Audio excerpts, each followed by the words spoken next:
Alright everyone, thanks so much for checking out the video. You know me, Ben, you know Matt, you know Larry of course, from Washington Jewish Radio, which is just the most recent incarnation of the 36 years that he's been on the air. So what we thought we'd do, take a little bit of a retrospective look back at time on the radio and what we've learned and what we see going forward. So good afternoon everyone. Okay. And Afternoon. 36 years is a long time. Yes, it is. What were you doing involved? That's just, regular weekly radio. How'd you get started in that? Well, what happened was it really is the outgrowth of a lot of different things that happened. First of all, growing up, my dad, may he rest in peace, was a big lover of Jewish music. He loved it from the time that he was a kid. If he had a few pennies, he'd go and buy, the latest 78 or something from the Yiddish theater, a cantorial recording. And he didn't sing professionally or play an instrument or anything like that, but he was always very interested in it.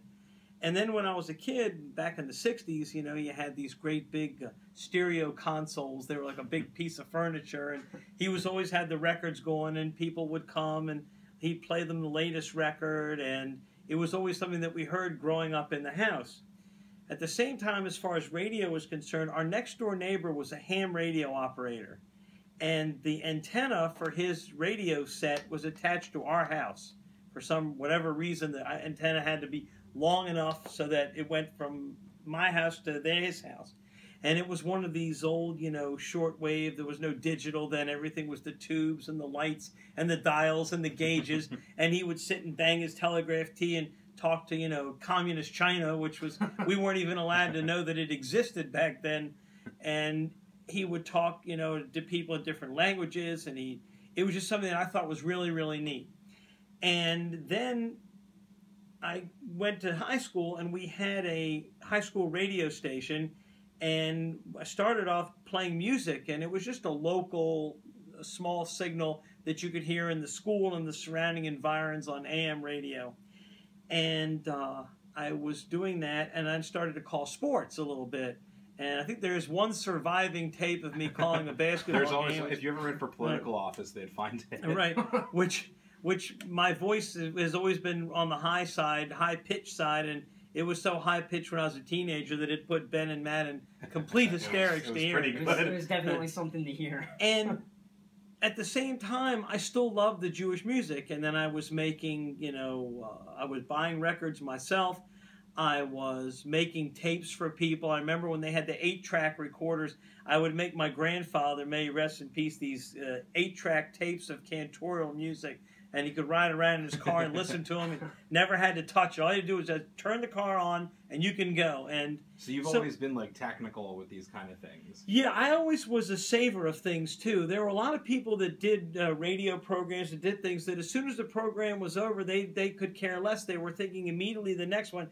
My mind was always about preserving what I had done. At the same time, the old radio craze started in the mid-1970s, and I began to collect old American radio programs, and I heard how the pros did it. And it wasn't like that they forgot how to do it or they just decided they don't want to do it anymore. The American people got a new toy. Well, back and they then, got television. Well, I mean, nowadays, if you want to go to old radio shows, as you well know, you buy MP3 discs, you download them, all that. How did they come back then? Well, first they came on LPs, and we still have on the shelves all the LPs. There was a company...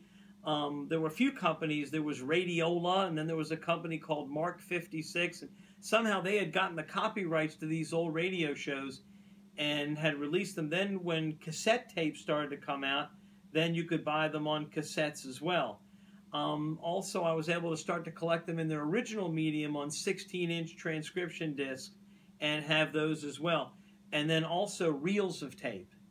And a reel of tape was a big thing because you could store maybe 20 or 30 shows on one tape. Now you get MP3. Yeah, you never thought about, like, 2,000 shows never. on one little disc. And, and you would collect them like as if you were collecting stamps. And you would collect them that you know, you had 1 and then 2 and then 3, and now you get an MP3, bam, the entire series, if it exists, is there. Mm-hmm.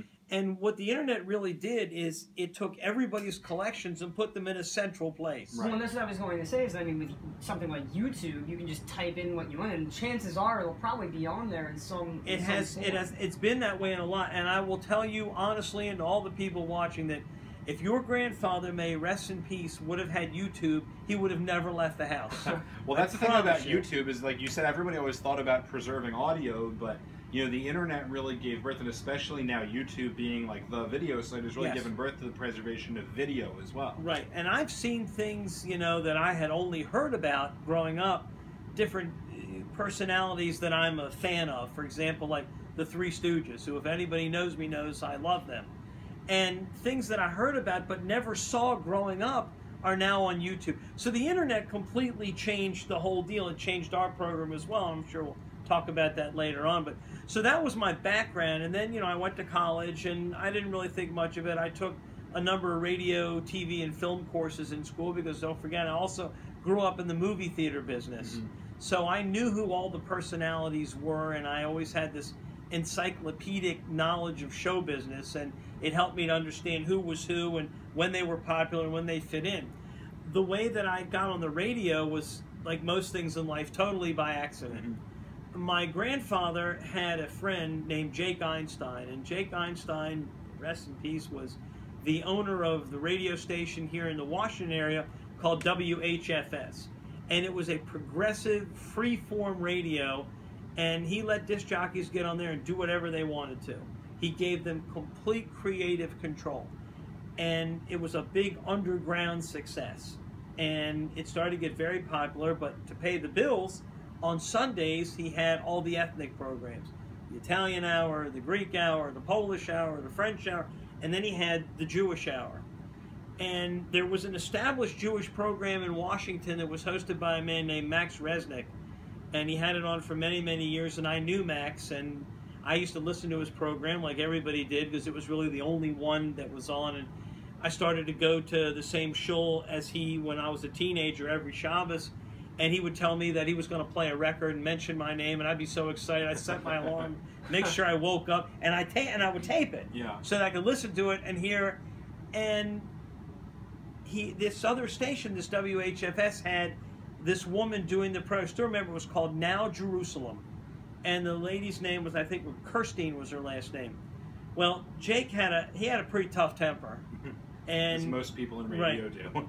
And I worked for a lot of them. We'll talk about that too. And he got mad, and something happened on a Friday afternoon, and he fired her. And I guess he was talking to my grandfather, and my grandfather said, well, why don't you call my grandson up? He's got a whole lot of records. So I get a phone call at 4 or 5 o'clock on a Friday afternoon, and a voice says, this is Jake Einstein. You want to be on the radio Sunday? And I said, I most certainly do. He said, well, be here, and he gave the address. He'd be there at whatever time it was. And I'll never forget, it was Mother's Day. It was May the 16th, 1980.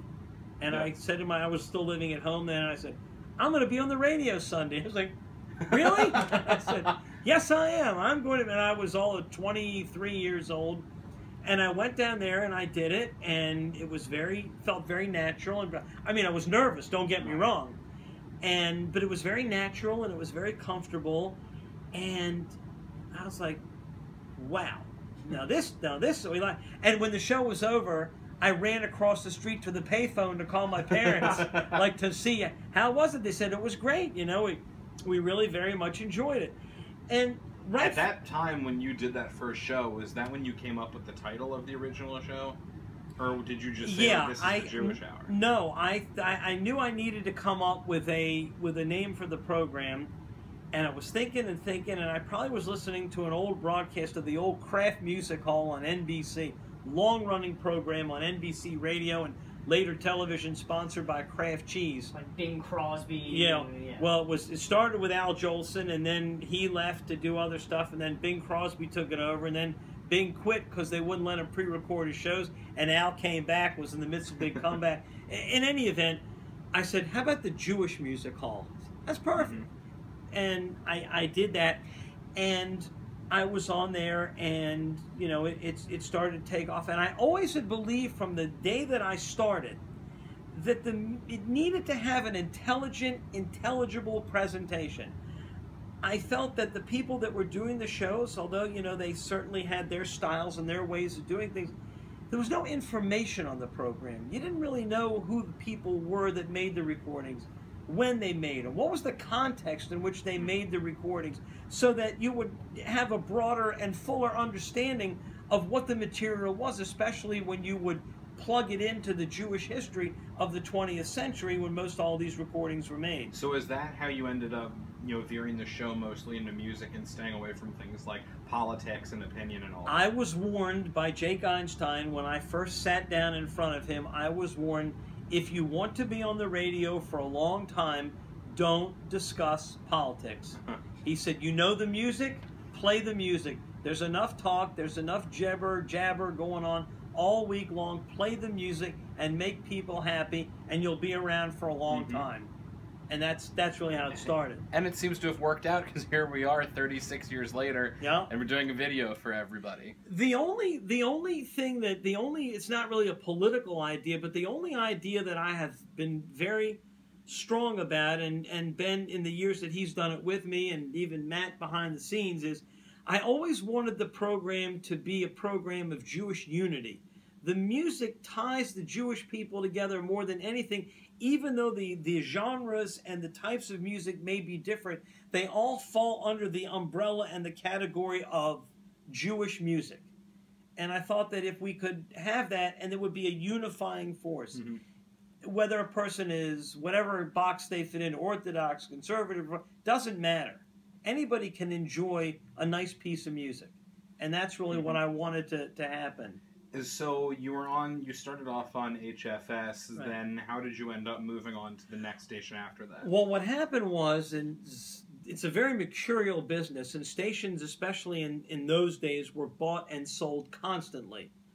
So Jake ended up selling WHFS, actually selling the airtime, as I recall, and it ended up that Max Resnick actually ended up coming over and taking the airtime that I had, also that the Lubavitch program had, and you know, he was able, because he was so well established, he was able to make the deal, and we basically got cut loose. So you started on HFS at the same time that the Lubavitch program started? Yeah, I was on there for about 3 weeks, and then Rabbi Shmuel Kaplan, who was the director of Chabad here in Maryland, and a very nice fellow named Michael Hoffman, who had some radio experience, came with him. But I have to laugh when I think about it, because WHFS was, I don't know if this is the right word to describe it, but there were a lot of hippies over there. I hate to be old, but I don't know what you call them nowadays, but the consumption of marijuana that occurred in that station was legendary. And here this guy came with a black hat and a black coat and a beard and just tried to act like he didn't know what was going on, and it was great.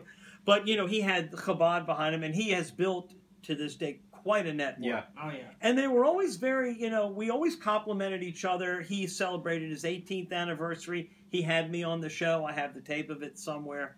And, you know, then I had to leave because, and I didn't want to give it up because I really enjoyed doing it. And I remember talking to my dad, and my dad said, Larry, he said, the only way you're going to be able to do this is you got to be your own boss. You buy the airtime, you sell the spots. If you make the station money, you'll never get fired. So it sounded like a good idea. So what did I do? I went to the people that I knew and said, you know, would you like to advertise? And, you know, in those days, an hour of airtime, I think it was $125. Right. So the show was only on for an hour then. I said, well, we could certainly sell $125. And that's how it started. So then I went to, there was a station in Arlington, Virginia, WEAM. And it was the format. It sounds so funny now. The format was big band music, so it was still close enough to the era of Benny Goodman and Artie Shaw and Glenn Miller. Filled up a whole station's program. Filled up, and now they had been a rock station, but in the 70s, the rock started to go off the AM and started to slide over to the FM. Right, that was the same time that FM became. Right. The kicker was they started to put FM radios in cars. And when they did that, that was the death knell for AM radio having, although it continued, I'd say in New York, think of Imus on NBC, you know, in New York, or Cousin Brucey on WABC in New York, the big cities that, and of course Wolfman Jack, who defied every genre, and still is in my mind the greatest disc jockey that ever lived, because what they used to do was, Wolfman sat, the power limit in the United States was 50,000 watts. So what they would do was, they would situate the transmitter right over the border in Mexico and broadcast at 1 million watts. So he could hear, and especially at night, AM signal, of course, travels at night. The signal covered you could get the Wolfman throughout the United States. Right. And there were still guys like that, but it started to be that AM radio was going to have these other things to fill the niche. And this was before the birth of real AM talk radio. It really didn't exist yet. It was really Rush Limbaugh that really came up with that idea by going to all these AM stations and saying, look, you know, you need me. And then, of course, he had people, when you're successful, then people come after you. Yeah, it's definitely exploded into something exactly of its own. Right. So they were so they had big band, and I bought it an hour. I was on at 9 o'clock on Sunday morning, and I had to go to drive from in Beltsville, where I was living at the time, in the Maryland suburbs, and I had to drive to Arlington on Sunday morning, and I had an engineer, and she was a 17-year-old young lady, and her name, I still remember her name was Leslie Ralston. And she would call me because I was working in the movie theaters for my dad. Saturday night, you work late. It's the biggest night of the week in the movie theater. I'd get home 1, 2, 3 o'clock in the morning. I have to be up 7:30 to get to Arlington for the 9 o'clock broadcast. So she would call me at my apartment, and I would answer the phone, hello, and she would say, good morning, Larry. This is Leslie Ralston, your engineer. It is 7:30, and you need to be here by 9 o'clock. So, see you then. And then she would hang up. That is somebody doing that at 17. I hope that she's still working in the radio industry somewhere. She was very sharp. Because that's sharp, and that's passion for the business. Well, one morning she called up, and the phone rang, and it was kind of dark, and she said, good morning, Larry. This is Leslie Ralston, your engineer. Have you looked out the window? And I was like, no, I'm sleeping. So I looked out the window, and it was snowing so hard. And I got in my car, and somehow I got to Arlington. And I was there, and I worked for a gentleman named Stan Karras. And I don't want to speak ill of the dead, but he was a very, very difficult man to work for. Everything had to be exactly so, and it was just he was just very difficult. And I remember one of the things was I would go off the air at 10 o'clock, and at 10 seconds to 10, I would finish and say, this is Larry Shor, be well, as I goes in, have a great week, like I still do to this day.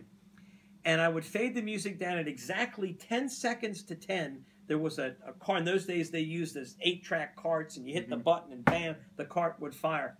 And it was, this is WEAM, featuring the music of the world's greatest entertainers. And then 10 o'clock, you'd pot up the other thing, bum, bum, bum, bum, Mutual News. In those days, the Mutual Network. Let that be 2 seconds late, and you would get a scathing phone call, the likes of which you have never heard. And so I was there, and the show was doing fine. You know, I was able to keep it solvent and keep it sponsored. And I was getting more sponsors, and the show was starting to take on a little bit of life of its own, and I was trying to do things to help it along. As a matter of fact, right when I started, I recorded a cantorial concert at Beth Shalom. And in those days, that was a really, really big deal. And I took my reel-to-reel tape recorder, and I put it down in the front, underneath the stage, and I had 3 microphones, and I recorded the whole thing. And about a week later, I got a call from the show that the Voice of America wanted the tapes. And my tapes went behind the Iron Curtain, which... boy, you know, my chest was about out here. I thought that was the greatest thing, because at that time we were just starting to figure out, you know, what can we do for Soviet Jewry? And I played the songs, you know, Let My People Go and Leaving Mother Russia, and went to the rallies, and all the girls, including your mother, wore those bracelets, you know, with the names of the refuseniks on there. So we were doing, you know, whatever we could on the air, you know, to do it. But getting back to the story, so I had been on WAM for about a year and a half. And I was driving up the GW Parkway, if you're familiar with Washington, and there was a guy that came on after me named Don Wingfield. rest his soul, and he was a sports photographer for the old Washington Star newspaper. But he loved big band music. So he had a special program for big band, his special collection. Right. And it was very interesting to me because I love to listen to the old recordings. So he would talk about the history. Right, right. And I'm driving up the GW Parkway, minding my own business, and all of a sudden they run a promo. Starting next week at 9 o'clock will be whatever show it was. And I was driving, and I did like in the cartoons, I said, wait a minute, I come on at 9 o'clock. I think I just got fired. Right. And the next day, I call, I stopped at a payphone, and I called my dad. I said, Dad, I said, I think I just got fired. So my dad, being my dad, said, you know what, Larry, don't worry about it. You'll find another station. Right. So I started looking around, and then it was 1983, and I found WINX, and I found Bill Paris. Right. The greatest radio figure that comes into this conversation. It's, he just passed away last February, and he was a true friend. He was a friend of mine. He was a friend of the show. He thought what we were doing was the greatest thing ever, and he was a big-time radio guy. Don't forget that Richard Eaton, the head of United Broadcasting Corporation, of which WINX was the station, passed over his own son to give Bill the vice presidency. And he was just a great guy, and we hit it off from the get-go. And it's fine, I didn't want to spoil it at the beginning, but we talk about how, whatever, denomination you fall into, you listen to the show. The funny part is that Bill was not Jewish himself, but listened to our show every single week. Yes. He said that it was a unique and historical presentation. If there are in the world, unfortunately, anti-Semites, there are Philo-Semites. And Bill was definitely one of them. Bill was one. He was a tremendous... He helped so many people that we all know. We all know those people. And he was great. So, you were on WINX, and you stayed on there for quite a long time. 17 years. 17 years is a very long time to stay with one place. And then, as the story goes, Bill sold the station. Right. Everyone moves around. So, we get to the point where you've bounced around for a few different stations, and AM radio is changing at that time. Right. And, when year did the show finally go off the air, the Jewish In 2004, I had to take it off because the airtime became so expensive. Right. And I just couldn't afford to keep it solvent on the air anymore. I couldn't get sponsors anymore. It was always difficult to get sponsors. Mm-hmm. People would say, oh, I'll take an ad on there. And then the bill would come, and they would remember that they had actually committed money to the thing, and then they would take it off. I had some very good... excuse me, I had some very good and some very loyal sponsors over the years who were on for many years, but it just became that financially it just would not work. And things were changing at the time, but during that time that it was on the broadcast, and this is what was cool, for those of you out there who saw the Jewish Week article, there were really cool things like doing live broadcasts from Super Sunday where you got to meet more politicians than probably anybody else who hosts a Jewish show out there. Yeah, we used to have a good time with that. We would broadcast live from this UJ Super Sunday, and all the politicians would come, and it was very funny. I still remember I sat at a table like this. Microphone was here. The engineer sat basically where Ben or Matt is, and behind me was a banner that said AM 1600 WINX Rockville, Maryland. I just give a little, plug to the station. And Louis Goldstein was the controller of the state of Maryland for probably 50 years. And he had this great saying he would say to people. He was from Southern Maryland, so his Southern accent was worse than mine. Yeah.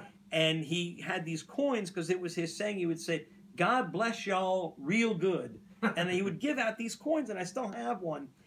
And I introduced him. They brought him over, and he was already in his 80s. And they brought him over, and I said, now, ladies and gentlemen, the control of the state of Maryland, the Honorable Louis L. Goldstein. And he goes, thank you very much, Larry. I'm very happy to be on the WINX radio. And I've got to keep it straight and not laugh. Right, because you got a politician sitting there, and you want to make sure that more come on and do the show. And some of them were so they can. you're not going to ask like any like serious questions, are you? I said, no, we're just going to talk about, you know, raising charity money for charity. Yeah, that's stuff that everyone likes to hear about. Well, and you interviewed Barbara Mikulski too, right? I did. The longest serving woman in U.S. congressional history. She was great, you know, and I never could understand, and she told me on the air why she was so tight and close with the Jewish community. Is because she had told the story on the air about her dad's store burning down and the Jewish merchants in Baltimore giving him credit and allowing him to rebuild, and she never forgot it. So yeah, she was come always from Baltimore, so yeah, she was right Jewish there. Causes. Yeah. So, I mean, you did stuff like that. There was the telethon for the Hebrew Academy. Yeah, that was one of the things. Max Resnick and I, after a little bit of a frosty period, reconciled, I guess, and you know, we both really saw things for our Shul the same way, and you know, nobody held a grudge, and you know, he had known my dad for 100 years, and as a matter of fact, one time I went into the Jewish bookstore where he used to buy all the records, and he said, "Oh, you just missed Max Resnick. He gave you a big compliment." And I said, "He did? What did he say?" And he said, "Everybody knows Larry's got the best show." And I thought, wow, that's very nice. And then fortunately, he died a young man. He had a brain tumor, and he was gone in a few months. But he had done this telethon for the Hebrew Academy for the local day school here in the Washington area, and used to raise a lot of money for them. Yeah. And after he died, people called me and asked if I would take it over, and I did. And we raised a lot of money. We had some real characters on the show, and it was kind of crazy. But like I say, it was all for charity, and I never said no when it came to that. Yeah, I mean, the interesting thing is that, like, the common theme with all these things is these are all pre-internet things. And right around the time that the show went off the air in 2004 was right when things with the internet were ramping up. Already by that point, people had realized that satellite radio, while a cool concept, wasn't going to be the future. Bill Parris correctly predicted that. He said it will never work in any large scale. People will not pay for what they can get for free. Right. So then we fast forward, and we've now entered the peak of the radio era where podcasts are everything. You know, podcast is a term that was invented by Apple, but now it's been taken to mean any kind of portable radio show online. So, you know, we fast forward, we're right in the beginning of that, where Apple's really starting to produce these things and allow people to produce their own shows. And, you know, for people watching, we're here in the studio where we do the current show, and you know, this is the setup that people are in radio now. So it's 2009. You're not really even thinking about it, and then... Well, I used to think about it, but I would think about it with great nostalgia. Right. You know, the records were all, a lot of them were, we had moved, and I had packed a lot of stuff away, and I had thought maybe someday I could do something different. And like most things in life, a bolt out of the blue just came, and I guess everything is by Sheraton. I get a call from Chris Roth, and Chris Roth is a local radio personality of many years' duration here. Yeah. And I knew him when he was an intern at WINX when he was like 16 years old, and now he's gone on to run stations as a GM, and you know, just a really, really good guy. And he felt the same way about Bill Parris as I did. So I was working and not really, like Ben says, not really thinking about it.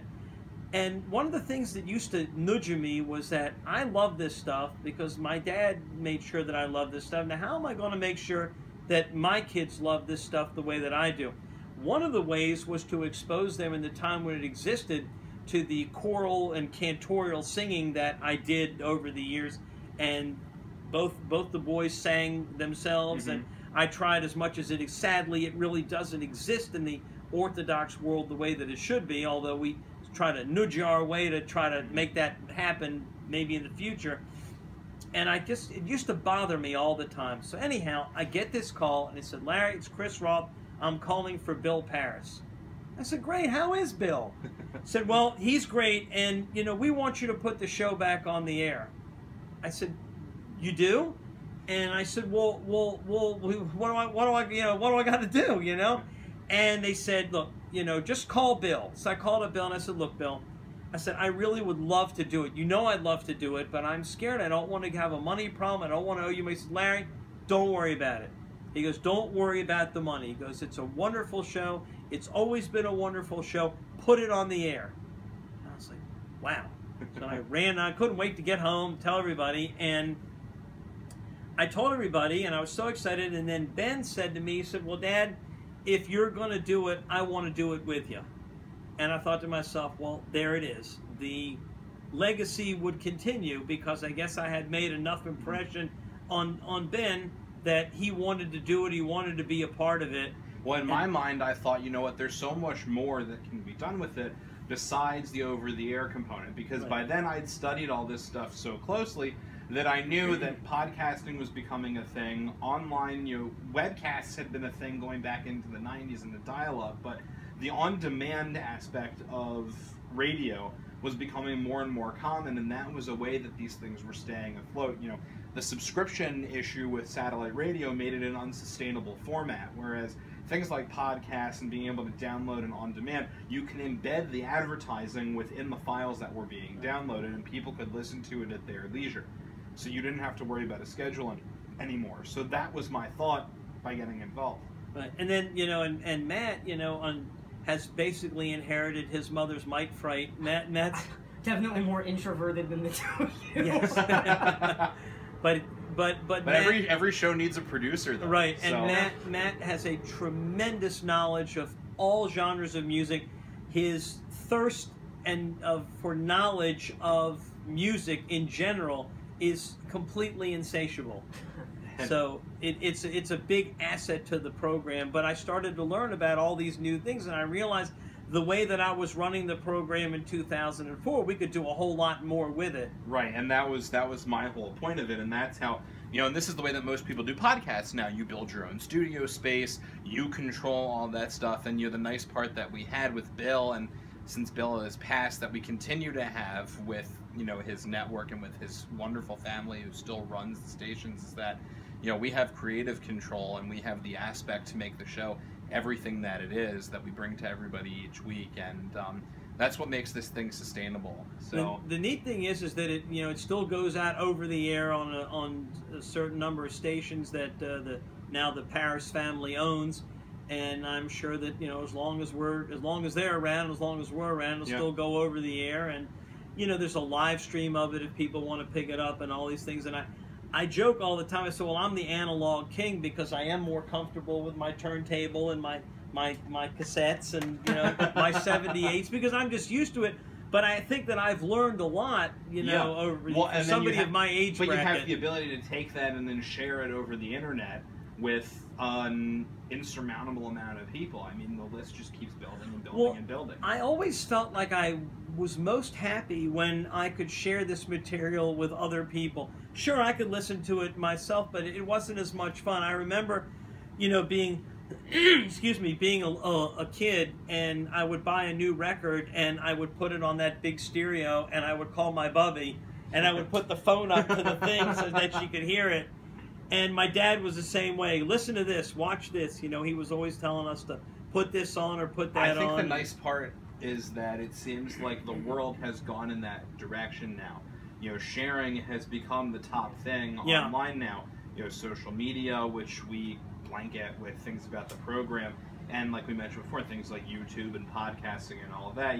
You go online and you can find a radio show about any possible subject. You're seeing now that people are starting to move away from the just over-the-air presence.